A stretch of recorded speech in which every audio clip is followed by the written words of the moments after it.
महाशिवरात्रि भगवान शिवनो पर्व। आ महाशिवरात्रि में महादेव ने प्रसादी में भांग पीरसवामां आवे छे। तो आजे किचन सीरीज में महाशिवरात्रि में बनती भांग ने एक अनोखी रेसिपी साथे तमारुं स्वागत छे। तो आजे आपणे अहीं भांगना पाननो उपयोग ना करता आ पान वगर पण तेवा ज चढ़ियाता टेस्टनी परंतु निर्दोष भांग के ठंडाई अहीं बनावशुं। आ भांग बनावा माटे सामग्री में लईशुं 1 ग्लास मलाईवाळुं दूध, साथे ड्रायफ्रूट में लईशुं 10 થી 12 काजू, 8 થી 10 बदाम, 8 થી 10 पिस्ता। आ बधा ड्रायफ्रूट ने भांग बनावाना 1 कलाक अगाऊ ठंडा पाणी में पलाળી लईशुं। साथे ज लईशुं 1.5 चमची वरियाળી, 2 चमची खसखस, 10 થી 12 आखा मरी, साथे लईशुं 4 થી 5 एलचीना दाणा, 1 टुकड़ो तज, 3 चमची खांड अने केसर तमारा टेस्ट प्रमाणे। त्यारबाद लईशुं लाल गुलाबनी 8 થી 10 ताजी પાંદડી अने 1 नागरवेलनुं पान। अहीं आपणे ठंडाईमां भांगना पानने बदले नागरवेलनुं पाननो उपयोग करीशुं, जे निर्दोष तो छे ज, साथे साथे ते भांगनो संपूर्ण टेस्ट आपे छे अने आयुर्वेदिक दृष्टिए ते गुणकारी छे। बनाववानुं शरू करीशुं।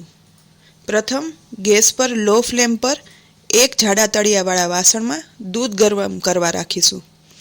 दूध गरम थवा लागे एटले तेमां केसर उमेरी मिक्स करीशुं अने 5 मिनिट सुधी उकाળી लेशुं।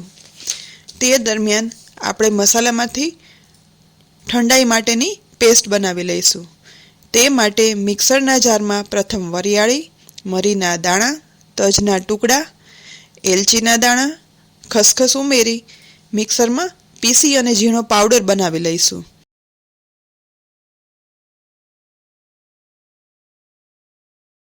तमे अहीं जोई शको छो के एकदम झीणो पाउडर बनाव्यो छे।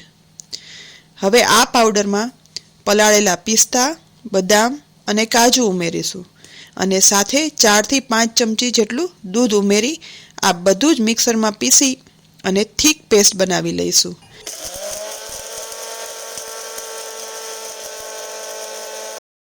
અહીં હવે થીક પેસ્ટ તૈયાર છે। બીજી તરફ કેસર ઉમેરી ગરમ કરવા રાખેલા દૂધમાં પણ કેસરનો બહુ સરસ કલર આવી ગયો છે। તો હવે તેમાં તૈયાર કરેલી પેસ્ટ ઉમેરી લઈશું અને સાથે ખાંડ પણ ઉમેરી દઈશું અને બધું જ મિક્સ કરી લો ફ્લેમ પર ગરમ થવા દઈશું। તે દરમિયાન લાલ ગુલાબની તાજી પાંદડીને ખાંડણીમાં ખાંડી અને પેસ્ટ બનાવીશું। आ रीते खांडवाथी अथवा लसोटवाथी गुलाबनी ओरिजिनल फ्लेवर बहार आवे छे, जे ठंडाईने बहुत सुगंधीदार बनावे छे। हवे आ पेस्ट ने गरम थता दूध में उमेरशुं अने अर्धी मिनिट सुधी बधुं ज उकाળી लईशुं।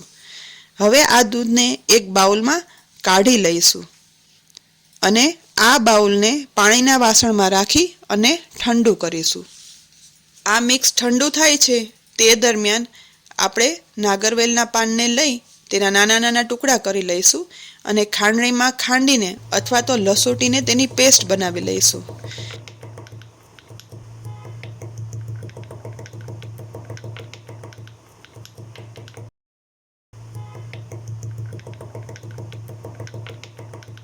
नागरवेलना पानमांथी तेनो रसो बहार निकળી જાય ત્યાં સુધી લસોટી લેવાનું છે।